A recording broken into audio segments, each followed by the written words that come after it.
माझे नाव अनिरुद्ध परमेश्वर श्रंगारे, वर्ग 3, जिल्हा परिषद केंद्रीय प्राथमिक शाळा मातोळा। प्रणाम। मैं भी वही हूँ जो आप है, माँ भारत की संतान। आपकी तरह मेरे लोगों में भी तपस्वियों का तेज भरा है। मैं उस भारत से आता हूँ जिसके होठों पर गंगा और हाथ में तिरंगा है।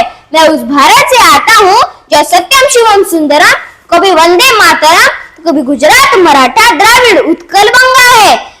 My India got independence on 15th August 1947, but the nation didn't have any constitution of its own. After many hard-work discussions, a committee headed by Dr. Babasaheb Ambedkar submitted a draft of Indian Constitution, which was adopted on 26 January 1950, and India became a republic country. It is a very proud moment for us. धर्मनिरपेक्षतेचा बाणा, एकात्मतेचे गाण, हक्क आणि कर्तव्याची जाण, लोकशाहीचा मान, भारताची शान, असे आहे माझे प्रिय संविधान।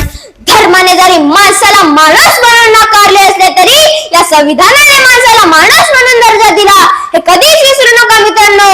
संविधानाने आपल्याला जगण्याचा अधिकार दिला, बोलण्याचा अधिकार दिला, भाषण करण्याचा अधिकार दिला। म्हणूनच बाबासाहेब अंधारच होता नशिबी ज्यांच्या त्यांना प्रकाशाचे दान दिलं। तुमचे मानावे किती आभार साहेब, तुम्ही आम्हाला संविधान दिलं। ज्योतिबांच्या विचारधारा टिकवण्यासाठी, निरक्षरतेचे कलंक पुसण्यासाठी तुम्ही वेचलं आयुष्य सामान्याच्या सुखासाठी। आज स्वातंत्र्यात जगतो आम्ही, बाबासाहेबांनाच स्मरतो आम्ही। आज स्वातंत्र्यात जगतो आम्ही, बाबासाहेबांनाच स्मरतो आम्ही। ज्योतिबाच्या विचारधारा ओंजळी त्या धरतो आम्ही। जरी वेगळ्या भाषा असल्या तरी एकता कायम आहे, कारण आपल्या संविधानात बंधुतेचा नियम आहे, आपल्या संविधानात बंधुतेचा नियम आहे।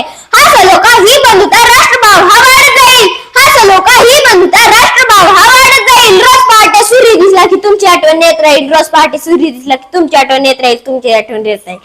संविधानाचे महत्व, संविधानकर्त्यांचे योगदान आपण पाहिलेच आहे, पण ज्यांनी स्वातंत्र्यासाठी लढा दिला ते नेते आज असते तर त्यांना काय वाटले असते? अज्ञान, अंधश्रद्धा, भ्रष्टाचार, जातीभेद, दहशतवाद या समस्या आपल्या देशासमोर आहेत। या समस्या सोडवण्यासाठी आपल्याला संविधानाने दिलेल्या हक्कांचा वापर करावा लागेल, संविधानाचा अभ्यास करावा लागेल।